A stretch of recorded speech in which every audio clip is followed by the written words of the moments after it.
Shalom. Very quickly, time has run so fast by us that we have come to the last quarter of 2022. As the world eases from COVID-19 and borders open up for travel, the church, where we are, we want to rejoice and thank the Lord that we can come together, sing, worship, and fellowship with our masks off. Now, with this easing off, these are some of the changes for our church from October. From October, we will no longer broadcast live for both our Mandarin and English worship services. We will instead upload recorded sermons from these services on YouTube in the week, and we will send you the link. But what we truly want and really hope for is that you will join us on site to fellowship with us, to worship the Lord together in His house. Remember, both these services are at 10:30 a.m. The Teochew service will be as usual at 8:30. Taking the same direction, our monthly prayer meeting will no longer be on Zoom. It will be back in church. Every fourth Friday of each month, we will meet in church at Level 3 Hall, 8 p.m. And the first one will be on 28th of October. The writer of Hebrews in chapter 10, verse 25, reminds us not to neglect to meet together, as is the habit of some. It is strange because Jesus calls us to be one body, to come together. And it is strange, like I said, why some people just do not want to come together. We need to come together, especially at a time such as this, to encourage one another in our faith journey. As the day of Jesus' return draws nearer and nearer.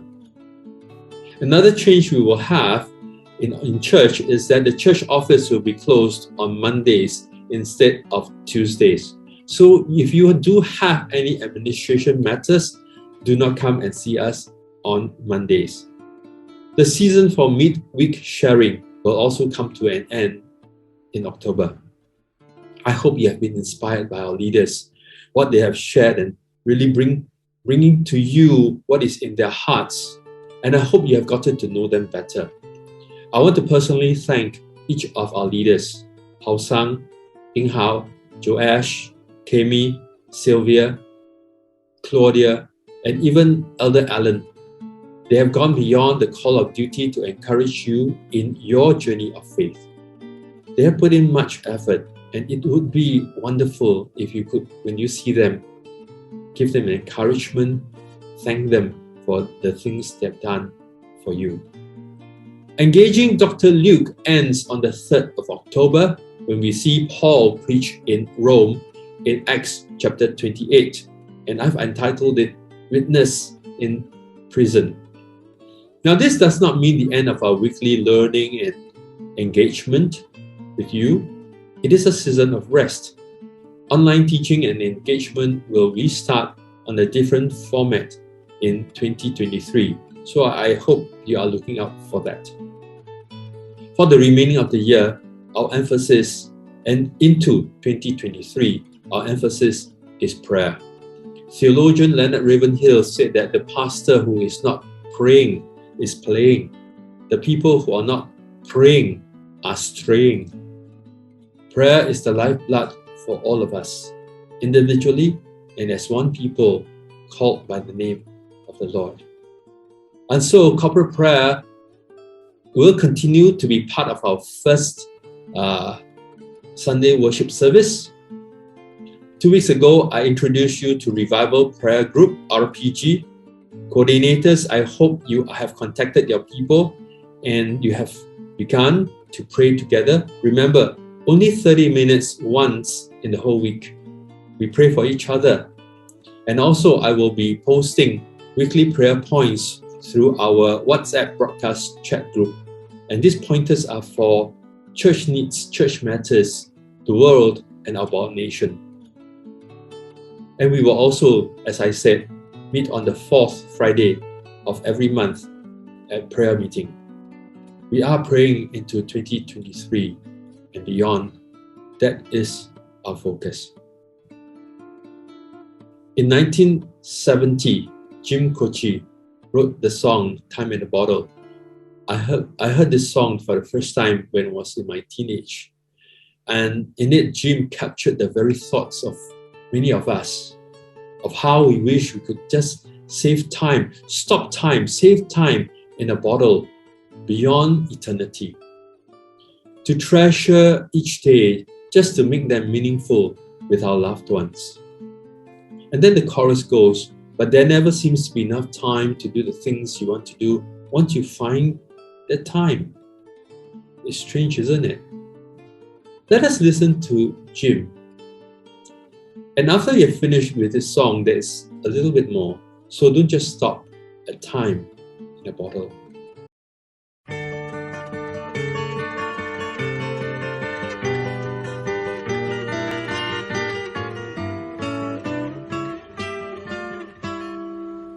If I could save time in a bottle, the first thing that I'd like to do is to save every day till eternity passes away, just to spend them with you. If I could make days last forever, if words could make wishes come true, I'd save every day like a treasure, and then again I would spend them with you. But there never seems to be enough time to do the things you want to do once you find them. I looked around enough to know you're the one I want to go through time with.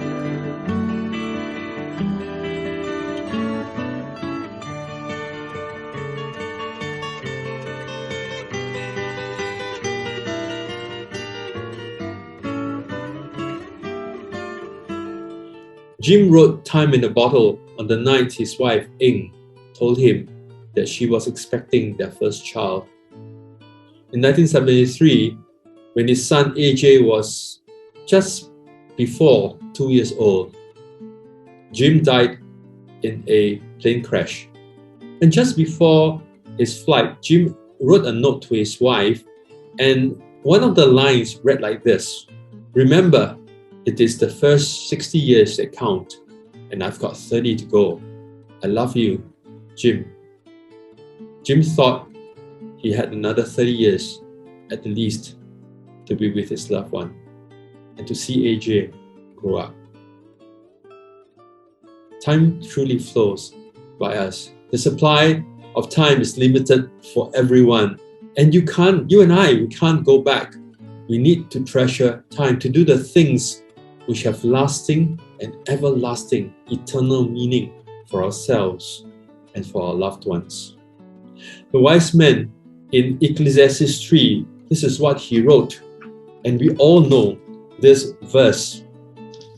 And this is what he says: there's a time for everything and a season for every activity under heaven.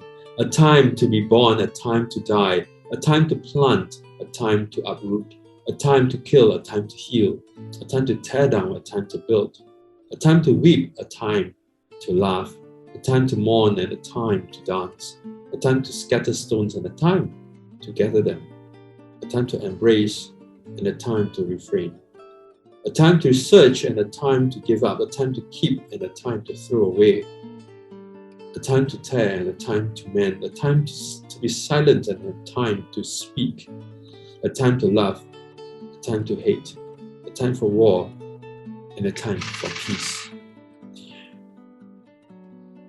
And at the end, even though he said that all of these things, time needs to be treasured, we can find time for many things. At the end of the day, this is what he says in chapter 12, verse 13. Now, all has been heard.